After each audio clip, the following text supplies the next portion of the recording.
जय हिंद फ्रेंड्स, मैं Santosh Kumar IAS mania में आप लोगों का स्वागत है। तो हम लोग बिहार दरोगा के क्लास जो हम लोग शुरू किए थे, जो इतिहास का जो प्रीवियस ईयर सवाल था उसको हम लोग कल हल किए थे। तो आज हम लोग भारतीय संविधान के बारे में देख लेते हैं। यानी जितने भी अभी तक बिहार दरोगा में संविधान से सवाल पूछा गया है, यानी राज्य व्यवस्था से सवाल पूछा गया है, तो उसको प्रीवियस ईयर सवाल को हम लोग देखते हैं, ठीक है? क्योंकि प्रीवियस ईयर सवाल से क्वेश्चन आने की संभावना ज़्यादा रहती है, ठीक है? तो हम लोग देख लेते हैं कि किस ट्रेंड पर सवाल पूछता है, तो उसी के लिए हम लोग क्लास लेकर यहाँ पर आए हुए हैं। तो देखते हैं, पहला सवाल है, अनुच्छेद 370 का संबंध किस राज्य से था? तो अभी तो अनुच्छेद 370 समाप्त हो गया है, ठीक है? ये पहले का क्वेश्चन है ये। तो किस राज्य से संबंध था? तो बिहार, जम्मू कश्मीर, यूपी, झारखंड। तो आप लोगों को पता होगा कि इसका संबंध जम्मू कश्मीर से था, ठीक है? अब 370 क्या हो चुका है? हट चुका है, ठीक है? अगला सवाल है, भारत के महान्यवादी की नियुक्ति कौन करता है? भारत के जो महान्यवादी हैं उनकी नियुक्ति किसके द्वारा किया जाता है? तो भारत के महान्यवादी की नियुक्ति राष्ट्रपति के द्वारा किया जाता है। किसके द्वारा किया जाता है? तो राष्ट्रपति के द्वारा किया जाता है। अगला है, भारत के राष्ट्रपति अपना त्यागपत्र किसे देता है? भारत के जो राष्ट्रपति होते हैं वो अपना त्यागपत्र यानी रिजाइन किसको देते हैं, यानी त्यागपत्र वो किसको देते हैं? तो उपराष्ट्रपति को देते हैं। किसको देते हैं त्यागपत्र? तो उपराष्ट्रपति को देते हैं, ठीक है? अगला सवाल है, राज्य मंत्री परिषद किसके प्रति उत्तरदायी होती है? जो राज्य का मंत्री परिषद होती है वो किसके प्रति उत्तरदायी होती है? तो ये किसके प्रति होती है? तो ये विधानसभा के प्रति होती है, ठीक है? राज्यपाल, राष्ट्रपति, मुख्यमंत्री ये नहीं होगा, विधानसभा के प्रति राज्य के मंत्री परिषद उत्तरदायी होती है, ठीक है? ऐसे आप लोगों को पता होगा कि बिहार में विधानसभा की टोटल 243 सीटें हैं, ठीक है? अगला सवाल है, भारत के महान्यवादी को कौन हटा सकता है? अब भारत के जो महान्यवादी हैं इनको हटा कौन सकता है? तो इनको हटाने के लिए सबसे पहले क्या किया जाता है, ऐसे देख लेते हैं। पहले हम लोग देखते हैं कि भारत के महान्यवादी को हटा कौन सकता है? तो राष्ट्रपति के द्वारा इनको हटाया जाता है। किनको? तो भारत के महान्यवादी को, ठीक है? अगला सवाल है, राज्यसभा और लोकसभा की संयुक्त बैठक कौन बुलाता है? राज्यसभा और लोकसभा की संयुक्त बैठक कौन बुलाता है? ऑप्शन थोड़ा सा कंफ्यूजन वाला दे दिया है, राष्ट्रपति, प्रधानमंत्री, लोकसभा अध्यक्ष तथा संसद। तो इसका सही आंसर हो जाएगा राष्ट्रपति। यानी राज्यसभा और लोकसभा की संयुक्त बैठक राष्ट्रपति के द्वारा बुलाया जाता है और इसकी अध्यक्षता जो है ये लोकसभा अध्यक्ष के द्वारा किया जाता है। तो थोड़ा सा क्वेश्चन जो है हल्का सा इसका ऑप्शन बहुत नजदीक दे दिया है, तो बहुत सारे बच्चे इस पर कंफ्यूज भी हो जाएंगे, लेकिन कंफ्यूज नहीं होना है, ठीक है? राज्यसभा और लोकसभा की संयुक्त बैठक कौन बुलाता है? तो ये राष्ट्रपति के द्वारा बुलाया जाता है। अगला क्वेश्चन है, एक व्यक्ति ग्राम पंचायत के सदस्यता के लिए चुनाव लड़ना चाहता है तो उसकी उम्र कितनी होनी चाहिए? तो डायरेक्ट ये सवाल पूछना चाहता है कि पंचायत स्तर पर जो इलेक्शन होता है वो इलेक्शन लड़ने के लिए मिनिमम कितने वर्ष आपको होना चाहिए? तो इसका सही आंसर है 18। कितना होना चाहिए? 18। लोकसभा के लिए 25, ठीक है? नहीं नहीं नहीं, गलत है, गलत है, 18 नहीं, 18 तो वोट देने के लिए है, ठीक है? इसका सही आंसर हो जाएगा 21। क्या होगा? 21। यानी ग्राम पंचायत का इलेक्शन लड़ने के लिए आपको कितना एज क्रॉस करना, मतलब कितना एज आपको चाहिए? तो 21 वर्ष अगर आपने पूरा कर लिया है तो आप ग्राम पंचायत का इलेक्शन लड़ सकते हैं। 18 तो है कि आप लोग वोट दे सकते हैं, यानी हम लोग 18 एज क्रॉस जैसे ही होता है तो वोट देने का अधिकार हम लोगों को हो जाता है, ठीक है? तो ध्यान रखिएगा, कितना वर्ष? 21 वर्ष। और 25 तो लोकसभा के लिए होता है, ठीक है? यानी लोकसभा के इलेक्शन लड़ने के लिए कितना एज चाहिए? 25। और राज्यसभा के लिए कितना चाहिए? तो 30, ठीक है? चलिए, भारत के राष्ट्रपति को कौन हटा सकता है? भारत के राष्ट्रपति किसके द्वारा हटाए जाते हैं? ऑप्शन है लोकसभा, संसद, प्रधानमंत्री तथा मुख्य न्यायाधीश। तो इसका सही आंसर हो जाएगा संसद, यानी पार्लियामेंट के द्वारा भारत के प्रेसिडेंट को हटाया जा सकता है, क्योंकि हटाने से पहले इन पर महाभियोग लगाया जाता है और महाभियोग प्रस्ताव इनसे पहले 14 दिन पहले इनको सूचना दी जाती है कि आप पर महाभियोग लग चुका है, ठीक है? तो भारत के राष्ट्रपति को कौन हटा सकता है? तो ये संसद के द्वारा मतलब हट सकते हैं, महाभियोग लगाकर, इम्पीच कर। सरकार द्वारा दोहरी नागरिकता कब स्वीकृति की गई थी? यानी सरकार के द्वारा दोहरी नागरिकता कब स्वीकृति की गई थी? तो ये 2005 में स्वीकृति की गई थी। कब की गई थी? 2005 में, ठीक है? इसको याद रखिएगा, क्योंकि फैक्चुअल डेट भी कभी कभी पूछ देता है। अगला सवाल है, भारत के किस राष्ट्रपति के कार्यकाल दीर्घतम रहा है? दीर्घतम का मतलब सबसे ज्यादा रहा है। तो किस राष्ट्रपति के कार्यकाल सबसे ज्यादा रहा है? तो बहुत ही आसान सवाल है, इसका आंसर हो जाएगा डॉक्टर राजेंद्र प्रसाद, क्योंकि डॉक्टर राजेंद्र प्रसाद एकमात्र ऐसे राष्ट्रपति भारत के हैं जो 2 टर्म तक राष्ट्रपति रहे हैं। इनके अलावा अभी तक 2 टर्म कोई नहीं राष्ट्रपति रहा है, ठीक है? तो सही आंसर हो जाएगा डॉक्टर राजेंद्र प्रसाद, ठीक है? आगे हम लोग देखते हैं कि संविधान किस संशोधन द्वारा पंचायत को संवैधानिक दर्जा दिया गया था। कौन से संविधान संशोधन के द्वारा पंचायती राज को संवैधानिक दर्जा दिया गया था? तो ऑप्शन है 70, 60, 73, 57। तो इसका सही आंसर हो जाएगा 73वें संविधान संशोधन द्वारा पंचायत को संवैधानिक दर्जा दिया गया था। ठीक है, आगे बांग्लादेश का सृजन कब हुआ था? अभी थोड़ा सा बांग्लादेश से थोड़ा सा मनमुटाव चल रहा है, क्योंकि थोड़ा सा बांग्लादेश जो है मतलब कहा जाता है ना कि बच्चा बच्चा ही होता है। ठीक है, तो हम ज्यादा नहीं बोलेंगे उस पर। तो बांग्लादेश का सृजन कब हुआ था? तो 1971 में हुआ था, इंदिरा गांधी के सहयोग से। ठीक है, यानी हम ही लोग उसका जन्म भी दिए हैं और हम ही लोग से वो उड़ रहा है। ठीक है, चलिए, तो बांग्लादेश का सृजन कब हुआ है? तो 1971 ईस्वी में हुआ है। योजना आयोग है एक, ये क्या है? ये सवाल पूछा हुआ है, देखिएगा। तो योजना आयोग क्या है? संवैधानिक निकाय है, कार्यकारिणी निकाय है, असंवैधानिक निकाय है, या इनमें से कोई नहीं? तो पहली बात देखिए, ऑप्शन को मैंने पहले ही बताया था कि आप लोग पहले ऑप्शन को छांटना शुरू करिए। असंवैधानिक तो होगा ही नहीं, योजना आयोग असंवैधानिक निकाय तो होगा ही नहीं, पहला ही कट गया। ये असंवैधानिक निकाय, संवैधानिक निकाय भी ये नहीं हो सकता है। ठीक है, इस पर कुछ कारण है, इस पर चर्चा हम लोग बाद में कर लेंगे। ठीक है, तो ये कार्यकारिणी निकाय है। योजना आयोग कैसी निकाय है? तो कार्यकारिणी निकाय है। आगे चलते हैं, भारत के सर्वोच्च न्यायालय के मुख्य न्यायाधीश की सेवानिवृत्ति की आयु क्या है? यानी मुख्य न्यायाधीश कितने साल के बाद वो रिटायर हो जाते हैं? तो सही आंसर है 65 वर्ष। कितने वर्ष? तो 65 वर्ष। पंचवर्षीय योजना को स्वीकृति देने वाला सर्वोच्च निकाय कौन है? जो पंचवर्षीय योजना को स्वीकृति देता है वो सर्वोच्च निकाय कौन सा है? वित्त मंत्रालय, लोकसभा, राज्यसभा, राष्ट्रीय विकास परिषद। तो इसका सही आंसर डी हो जाएगा, राष्ट्रीय विकास परिषद। ठीक है, पंचवर्षीय योजना को स्वीकृति देने वाला ये सर्वोच्च निकाय है। कौन? तो राष्ट्रीय विकास परिषद। इजराइल की संसद किस नाम से प्रसिद्ध है? मैंने क्लास में ये सवाल करवाया हुआ है। इजराइल के संसद को क्या बोलते हैं? तो इजराइल के संसद को नेसेट बोलते हैं। ठीक है, डायट जापान को बोलते हैं, मजलिस मालदीव को बोलते हैं, यानी मजलिस जो मालदीव के संसद है, और नेसेट इजराइल के संसद को नेसेट कहा जाता है। नेक्स्ट, हमारे राष्ट्रीय प्रतीक अशोक चक्र में कितने ओर है? ओर का मतलब जो तिल्लियां होती है, तिल्ली की बात कर रहा है। कि हमारे राष्ट्रीय प्रतीक अशोक चक्र में कितने तिल्लियां हैं? तो कितने तिल्लियां हैं सभी को पता है, 24 तिल्लियां हैं। देखिए, इतना आसान सवाल पूछा हुआ है, तो सवाल लगभग ऐसे ही होता है। ठीक है, थोड़ा सा लेवल बढ़ाते जाता है, लेकिन सवाल बहुत सारे क्वेश्चन आपको मिल जाएगा कि मतलब एकदम बच्चा वाला सवाल रहता है, और उसमें जो बच्चा गलती करता है रिजल्ट उसी का नहीं हो पाता है। ठीक है, तो हमारे राष्ट्रीय प्रतीक में अशोक चक्र में कितने तिल्ली हैं? तो 24 तिल्ली हैं। अगला, इनमें से कौन सा दिन राष्ट्रीय अवकाश नहीं होता है? बहुत ही इंपॉर्टेंट सवाल है कि कौन सा दिन राष्ट्रीय अवकाश नहीं होता है? 26 जनवरी, 15 अगस्त, 25 दिसंबर, 2 अक्टूबर। तो सबसे पहले 26 दिसंबर रिपब्लिक डे है, इस दिन तो अवकाश होता है। 15 अगस्त हमारा इंडिपेंडेंस डे है, इस दिन भी अवकाश होता है। रह गया 2 अक्टूबर और 25 दिसंबर, यहीं पर बच्चे फंसते हैं।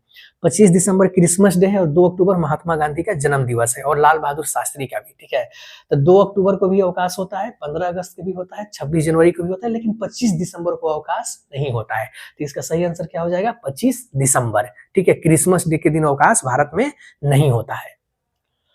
जो लोकसभा अध्यक्ष का चुनाव करते हैं वो होते हैं, जो लोकसभा अध्यक्ष का चुनाव करते हैं वो होते हैं, कौन होते हैं? संसद के होते हैं, मंत्रिमंडल के होते हैं, राज्यसभा के होते हैं, लोकसभा के होते हैं। ठीक है, तो जो लोकसभा का चुनाव करवाते हैं वो कहाँ के होते हैं? संसद के, मंत्रिमंडल के, राज्यसभा के, लोकसभा के। तो ये लोकसभा के ही होते हैं। किसके होते हैं? तो जो लोकसभा अध्यक्ष का चुनाव कराते हैं वो लोकसभा के ही मेंबर होते हैं। ठीक है, उन्हीं के द्वारा करवाया जाता है। नेक्स्ट है, पंचायती राज लागू किया गया था। पंचायती राज भारत में कब लागू किया गया था? बहुत ही इंपॉर्टेंट सवाल है, 1959 में किया गया था। ठीक है, याद रखिएगा, पंचायती राज कब लागू किया गया था? तो 1959 में लागू किया गया था।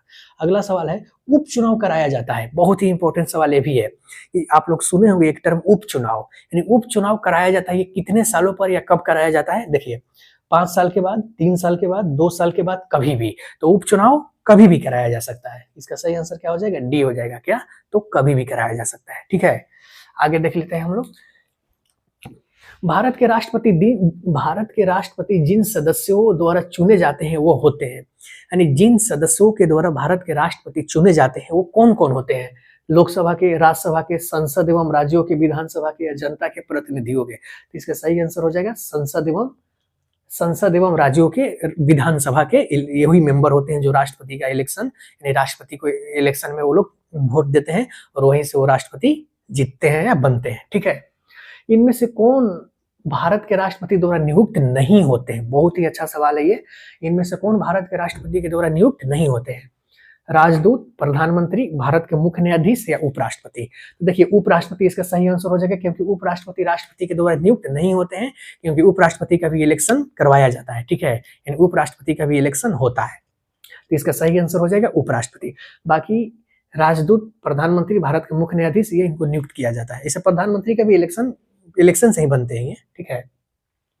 विभिन्न राजनीतिक दलों की स्वीकृति राष्ट्रीय पार्टी अथवा प्रादेशिक पार्टी के रूप में प्रदान करता है, कौन करता है? विभिन्न राजनीतिक दलों की स्वीकृति राष्ट्रीय पार्टी अथवा प्रादेशिक पार्टी के रूप में कौन प्रदान करता है? राष्ट्रपति, चुनाव आयोग, संसद तथा मंत्रिमंडल। तो इसका सही आंसर हो जाएगा चुनाव आयोग। चुनाव आयोग के द्वारा ही राष्ट्रीय पार्टी अथवा प्रादेशिक पार्टी को स्वीकृति दी जाती है। ठीक है, आगे चलते हैं।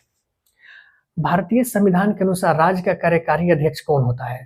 यानी भारतीय संविधान के अनुसार राज्य का कार्यकारी अध्यक्ष, यानी राज्य का मतलब यहाँ स्टेट से मत समझिएगा, राज्य यानी वहां वो सरकार के बारे में कर रहा है। तो भारतीय संविधान के अनुसार राज्य का कार्यकारी अध्यक्ष राष्ट्रपति होता है। कौन होता है? राष्ट्रपति होता है। ठीक है, बहुत सारे बच्चे प्रधानमंत्री भी टिक कर देते हैं, लेकिन ये गलत है। प्रधानमंत्री नहीं, राज्य का कार्यकारी अध्यक्ष ये राष्ट्रपति होता है। राज्य का मतलब स्टेट से नहीं है, राज्य का मतलब यहाँ सरकार से है। ठीक है। राज्यसभा के सदस्यों की अधिकतम संख्या कितनी होती है? बहुत ही इंपॉर्टेंट सवाल है। राज्यसभा के सदस्यों की अधिकतम संख्या कितनी हो सकती है? तो अधिकतम 250 हो सकती है, याद रखिएगा इसको। अधिकतम कितनी हो सकती है? तो 250। भारत के उपराष्ट्रपति का चुनाव करने वाले सदस्य होते हैं। भारत के जो उपराष्ट्रपति का चुनाव करते हैं उसमें कौन कौन से सदस्य होते हैं? संसद के, लोकसभा के, राज्यसभा के, मंत्रिमंडल के। तो ये संसद के सदस्य होते हैं, यानी पार्लियामेंट के सदस्य ही लोग ये उपराष्ट्रपति का चुनाव करवाते हैं। ठीक है, करने वाले सदस्य होते हैं, वही है, सही है आंसर। अगला है भारत है एक। भारत है एक, अब क्या है देखिए। पहला है धर्मनिरपेक्ष राष्ट्र है, हिंदू राष्ट्र है, हिंदू मुस्लिम राष्ट्र है, या इनमें से कोई नहीं। तो भारत क्या है? तो भारत एक धर्मनिरपेक्ष राष्ट्र है। ठीक है, ना कि भारत हिंदू राष्ट्र है। अभी भारत को हिंदू राष्ट्र बनाने की बात चल रही है, लेकिन ये देखा जाए तो ये तार्किक मालूम नहीं होता है कि भारत को हिंदू राष्ट्र बना दिया जाए या फिर हिंदू मुस्लिम राष्ट्र। ये तो कभी हो नहीं सकता, क्योंकि हम लोग सभी धर्मों को बराबर मानते हैं। तो एक तरह से कैसा है? धर्म निरपेक्ष राष्ट्र है, यानी सभी धर्मों को एक समान बढ़ावा देना। ठीक है। किसी भी राजनीतिक दल को राष्ट्रीय दल बनने के लिए कितने राज्यों की मान्यता जरूरी है? किसी भी राजनीतिक दल को राष्ट्रीय दल बनने के लिए कितने राज्यों की मान्यता जरूरी है, यानी कितने राज्य उस पर मुहर लगाएंगे तो राजनीतिक दल जो है वो राष्ट्रीय दल बन जाएगी। ऑप्शन है 4 राज्य, 6 राज्य, 9 राज्य, 2 राज्य। कमेंट में इसको बताइएगा। तो सही आंसर इसका हो जाएगा 4 राज्य, यानी 4 राज्य अगर स्वीकृति दे देंगे तो वो राष्ट्रीय दल बन जाएगा। ठीक है। अगला, इनमें से कौन अंतर्राज्यीय परिषद का गठन करता है? यानी अंतर्राज्यीय परिषद का गठन किसके द्वारा किया जाता है? ये सीधे स्ट्रेट फॉरवर्ड क्वेश्चन है। तो अंतर्राज्यीय परिषद का गठन राष्ट्रपति के द्वारा किया जाता है। किसके द्वारा किया जाता है? तो अंतर्राज्यीय परिषद का गठन राष्ट्रपति के द्वारा किया जाता है। नेक्स्ट, योजना आयोग किस सूची में वर्णित है? योजना आयोग को किस सूची में वर्णित किया गया है? संघ सूची, राज्य सूची, अवशिष्ट सूची और समवर्ती सूची। तो योजना जो शब्द है ये समवर्ती सूची का विषय है। ठीक है, कौन सा सूची का है? तो समवर्ती सूची का है।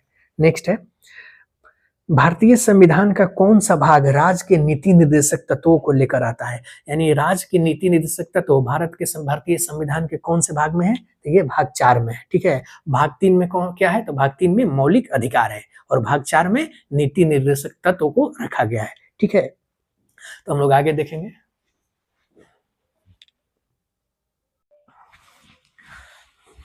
देखिए, हम लोग आगे चलते हैं। महत्वपूर्ण प्रश्न है, कुछ संविधान से जुड़े हुए कुछ महत्वपूर्ण प्रश्न है जो आने वाले एग्जाम के लिए बहुत ही इंपॉर्टेंट हो सकते हैं, यानी बिहार दरोगा के लिए ये बहुत ही इंपॉर्टेंट है। तो हम लोग देख लेते हैं। देखिए, अगला क्वेश्चन है, भारतीय संविधान की प्रस्तावना में समाजवादी शब्द किस संशोधन के तहत जोड़ा गया था? यानी भारतीय संविधान के प्रस्तावना में जो समाजवादी शब्द जोड़ा गया था वो किस संशोधन के तहत जोड़ा गया था? वो 42वां, 44वां संशोधन, 46वां और 74वां। इसका सही आंसर हो जाएगा 44वें संविधान संशोधन के द्वारा प्रस्तावना में समाजवादी शब्द जोड़ा गया था। कौन से संविधान संशोधन? तो 42वें संविधान संशोधन के द्वारा। ठीक है, अगला क्वेश्चन है, निम्नलिखित में कौन सा शब्द भारत के संविधान के उद्देशिका में नहीं है?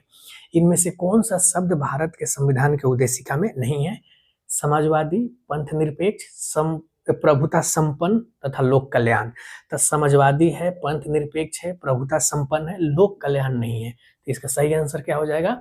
लोक कल्याण। यानी उद्देशिका में, भारत के संविधान के उद्देशिका में लोक कल्याण शब्द को नहीं जोड़ा गया है। ठीक है। अगला सवाल, संविधान को एक पवित्र दस्तावेज किसने कहा है? किसके द्वारा कहा गया है कि संविधान यानी भारत का संविधान एक पवित्र दस्तावेज है? बी.आर. अम्बेडकर, महात्मा गांधी, नेहरू जी तथा मोहम्मद अली जिन्ना। तो ये बी.आर. अम्बेडकर के द्वारा कहा गया है कि भारत के संविधान एक पवित्र दस्तावेज है। ठीक है। अगला सवाल है, निम्नलिखित में कौन सा राज्य का सबसे महत्वपूर्ण तत्व है? इनमें से कौन सा राज्य का सबसे महत्वपूर्ण तत्व है? ध्वज, राजधानी, संप्रभुता, शासनाध्यक्ष। इनमें से कौन है जो राज्य का सबसे महत्वपूर्ण तत्व है? तो राज्य का सबसे महत्वपूर्ण तत्व संप्रभुता होता है। ठीक है। तो राज्य का सबसे महत्वपूर्ण तत्व क्या होता है? संप्रभुता होता है। ठीक है। आगे हम लोग देखते हैं, भारतीय संविधान में किस प्रकार की शासन प्रणाली व्यवस्था की गई है? यानी भारत के संविधान में किस प्रकार की शासन व्यवस्था है? लोकतंत्रात्मक, अध्यक्षात्मक, संसदात्मक तथा राजतंत्र। ठीक है। तो इसका सही आंसर हो जाएगा संसदात्मक। यानी भारत में संसदात्मक व्यवस्था प्रकार की सरकार है। ठीक है। अगला सवाल है, सर्वप्रथम संसदात्मक सरकार किस देश में आरंभ हुई थी? यानी सबसे पहले संसदात्मक सरकार किस देश में आरंभ की गई थी? Great Britain, Belgium, France, Switzerland. इसका सही आंसर हो जाएगा ग्रेट ब्रिटेन। यानी ग्रेट ब्रिटेन का ही देन है संसदात्मक सरकार का। ठीक है। अगला सवाल है, निम्न में कौन सुशासन की व्यवस्था नहीं है? बहुत ही इंपॉर्टेंट सवाल है, देखिएगा। इनमें से कौन सा जो वर्ड दिया गया है, ऑप्शन दिया गया है, जो सुशासन की व्यवस्था नहीं है? जवाबदेही, पारदर्शिता, कानून, लाल फीताशाही।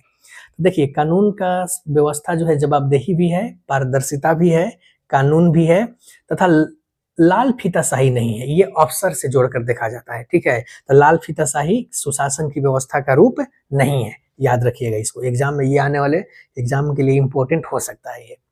अगला है, भारतीय संविधान कैसा है?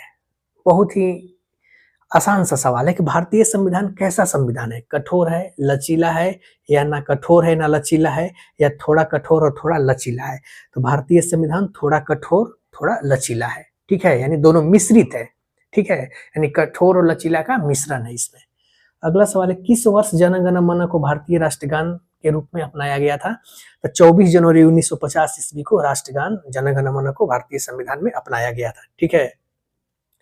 भारतीय राष्ट्रगान के रूप में इसको अपनाया गया है 1950 में, 24 जनवरी 1950 ईस्वी को। तो इसको ध्यान रखिएगा। ऐसे ही क्वेश्चन स्ट्रेट फॉरवर्ड आ सकते हैं बहुत सारे, इसमें डेट भी दे सकता है। तो डेट इसलिए मैंने बता दिया छोटा डेट, 24 जनवरी 1950।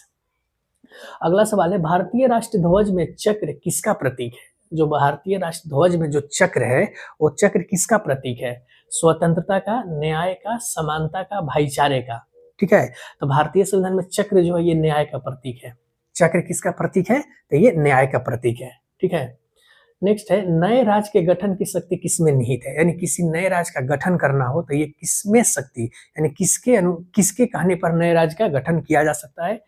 संसद, राष्ट्रपति, मंत्रिपरिषद, या इनमें से कोई नहीं।